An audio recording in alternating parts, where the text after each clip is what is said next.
نظیر خواجہ آصف تباہ و برباد ہو گئے ہیں۔ خواجہ آصف نے انٹرنیشنل میڈیا پر انٹرویو دیا جو کہ ان کے لیے تباہی اور بربادی کا سبب بن گیا ہے۔ مہدی حسن کو یہ انٹرویو دیا گیا اور مہدی حسن نے پاکستان میں گزشتہ 2 سال سے جو کچھ بھی ہو رہا ہے اس کا پوسٹ مارٹم کر کے رکھ دیا ہے۔ ایسے سوالات پوچھے کہ خواجہ آصف کو نیلا پیلا نظر آنے لگ گیا، خواجہ آصف کا دماغ اڑ گیا، خواجہ آصف کی سوچ ہی ختم ہو گئی۔ کیا سوالات کیے گئے، خواجہ آصف نے کیا جوابات دیے، کچھ ڈیٹیلز ہم آپ کے سامنے رکھتے ہیں۔ مہدی حسن نے سوال پوچھا، عمران خان کا جیل ٹرائل کیوں ہو رہا ہے، پبلک ٹرائل کیوں نہیں؟ خواجہ آصف نے جواب دیا، نواز شریف کے ساتھ بھی یہی ہوا تھا، 72 سال سے یہی ہو رہا ہے۔ جس کے جواب میں مہدی حسن نے کہا، آپ کی دلیل صرف یہ ہے کہ سب نے برا کام کیا تو ہم بھی کریں گے۔ اس کے بعد مہدی حسن نے سوال پوچھا، آپ نے پی ٹی آئی سے ان کا انتخابی نشان لے لیا، عمران خان کو جیل میں ڈال دیا، میڈیا بلیک آؤٹ کیا، ہزاروں کارکنان کو گرفتار کیا، کیا آپ ان کی مقبولیت سے خوف زدہ ہیں؟ خواجہ آصف نے جواب دیا، مانتا ہوں کہ وہ پاپولر ہیں لیکن گزشتہ 2.5 سالوں میں ان کی مقبولیت میں کمی ہوئی ہے، میں بغیر کسی الزام کے 6 مہینے جیل میں رہا۔ پھر سوال پوچھا گیا، زیادہ تر ممالک میں فوج کا سربراہ وزیر دفاع کو جواب دہ ہوتا ہے لیکن آپ کے ملک میں آپ بطور وزیر دفاع فوج کے سربراہ کو جواب دہ ہیں، کیا ایسا نہیں ہے؟ عاصم منیر آپ سے زیادہ طاقتور ہے؟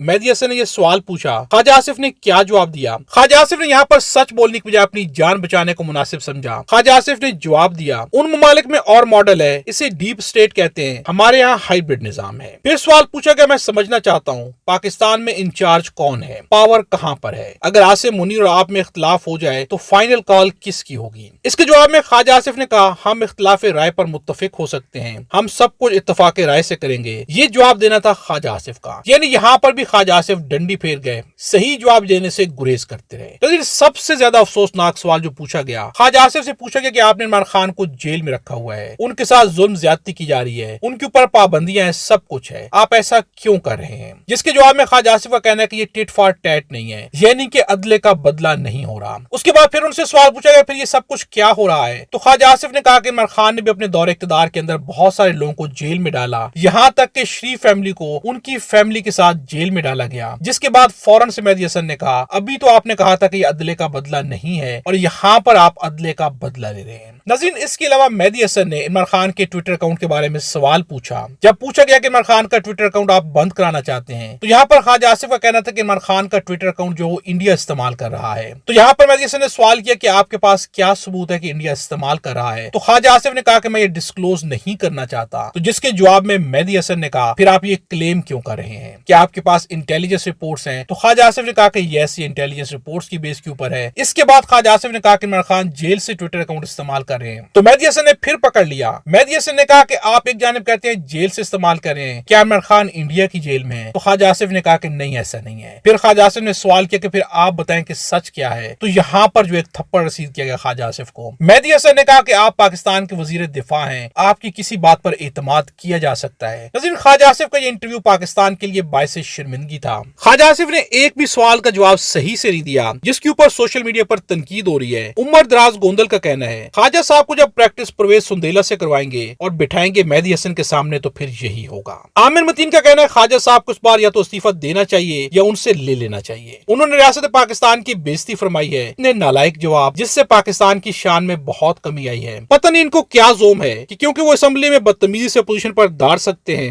خواتین کو ٹریکٹر ٹرالی یا پینگوئن کہہ سکتے ہیں، اس لیے وہ مہدی حسن جیسے بڑے صحافی سے بات کر سکتے ہیں، یعنی کہ خواجہ آصف کو اپنے اوپر یہ زوم تھا کہ وہ یہ بات کر سکتے ہیں لیکن بری طرح سے ناکام ہو گئے ہیں۔ سمیرہ پاشا کا طنز کرنا ہے، ان لوگوں کو فرینڈلی اور کنٹرول میڈیا کی عادت ہے، جب آزاد لوگوں کے ہتھے چڑھتے ہیں تو سوائے شرمندگی کے کچھ ہاتھ نہیں آتا۔ اب وہاں پر اینکر کو آف ایئر کی جانے یا نوکری سے نکلوانے، اکاؤنٹ بند کروانے اور مقدمات کا خوف تو نہیں ہوتا۔ ناظرین، انٹرنیشنل میڈیا آزاد ہے، جب وہ سوال کرتے ہیں تو حقیقی سوال کرتے ہیں اور سچ کی کھوج کے لیے سوالات کرتے ہیں۔ یہاں پر خواجہ آصف نے اپنے من کا کھوٹ بھی بیان کر دیا ہے، ریاست کے اندر جو کچھ بھی ظلم اور فستائیت ہو رہی ہے، جھوٹ بولا جا رہا ہے، سب کچھ بری طرح سے بے نقاب ہو گیا ہے۔ ناظرین، خواجہ آصف کا کہنا ہے کہ ان کی ایج 80 سال ہے، لیکن خواجہ آصف جب بھی بیان دیتے ہیں تو سوائے جھوٹ کے کچھ نہیں بولتے۔ خواجہ آصف نے ایک بیان دیا جب ان سے سوال کیا گیا کہ کیا آپ شمع جنیجو کو جانتے ہیں، وہ آپ کی تقریر کے دوران آپ کے پیچھے بیٹھی ہوئی تھیں، تو خواجہ آصف نے انہیں پہچاننے سے صاف انکار کر دیا۔ خواجہ آصف نے ایک بیان دیا، سلامتی کونسل میں میری یہ تقریر وزیر اعظم کیونکہ مصروف تھے اس لیے ان کی جگہ یہ تقریر میں نے کی، یہ خاتون یا کس نے میرے پیچھے بیٹھنا ہے، دفتر خواجہ کی سوابدید و اختیار تھا اور